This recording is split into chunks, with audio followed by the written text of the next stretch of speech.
It's hard not to love a good coming-of-age story. These movies take us on funny, exciting, and emotional journeys that are instantly relatable because they're centered around something we've all had to do: grow up.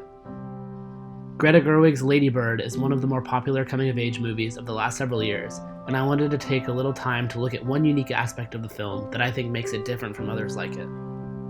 First, I want you to think of a popular coming-of-age movie off the top of your head and try and describe it using the format, a coming-of-age story where. For example, a coming-of-age story where 4 young boys wander through the woods to get a look at a dead body. A coming-of-age story where a girl's life falls apart when her best friend starts dating her brother. Or a coming-of-age story where a teenage girl gets pregnant.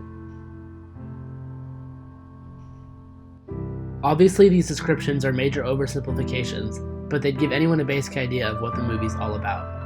If you look at all those filled in blanks, you could say that the blank represents the film's inciting incident, or the event that thrusts the protagonist into the main action of the story.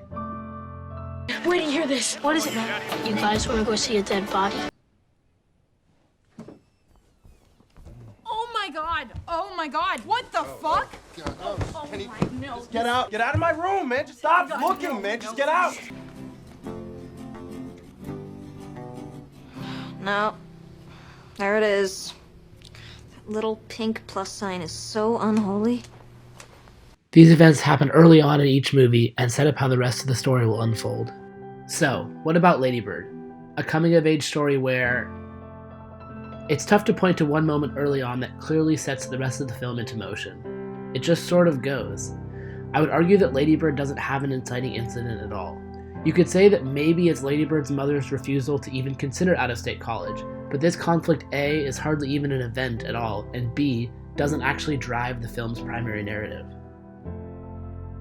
The majority of Lady Bird's runtime isn't dedicated to moments leading towards some sort of resolution to a big, explicitly set up conflict, but rather of small, everyday moments full of humor, heart, and character. These little moments are staples of most coming-of-age stories, but they usually take place between big story moments, offering a break in the forward momentum of the plot to let us sit and breathe with the characters for a bit. The fact that Lady Bird is comprised almost entirely of these little moments makes them take on a whole new meaning.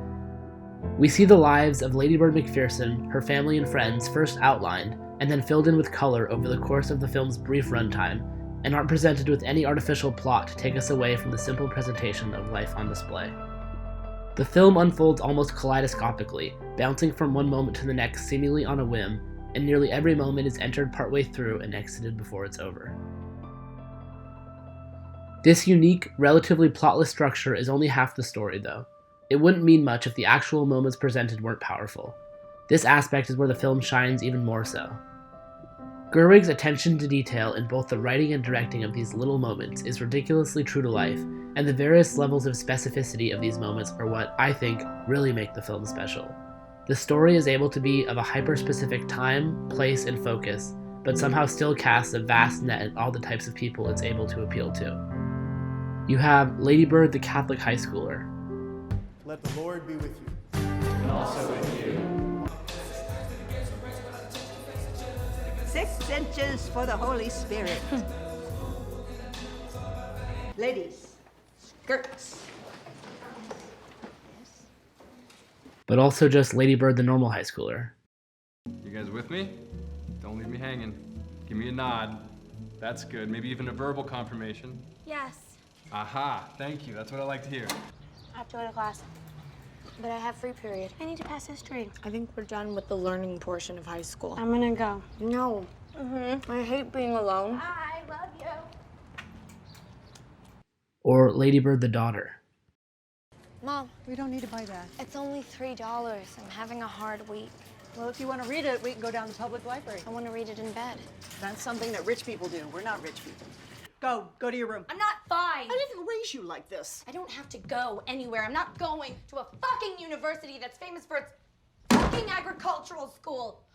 Why didn't you just say pick up your feet? I didn't know if you were You tired. were being passive aggressive. No, I You are wasn't. so infuriating. Please stop yelling. I'm not yelling. Oh, it's perfect. Do you love it?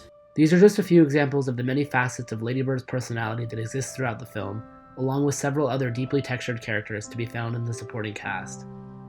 I think the sheer amount of time the film spends on Lady Bird and everyone else just living life is what allows virtually anyone to latch onto at least some aspect of one of the characters on a deeply personal level. To reiterate my main point though, it's the unique structure of the film that allows time to be spent this way. It isn't tied down by one main conflict that needs to be resolved, and can spend most of its time revealing character, humor, and drama through the mundane moments of everyday life. I think this idea is where the true relatability and power of Lady Bird can be found, in the fact that the story moves forward simply because time moves forward, not to race to a resolution of some meticulously set up conflict. Life unfolds as a series of seemingly insignificant little moments, not flashy Hollywood spectacles.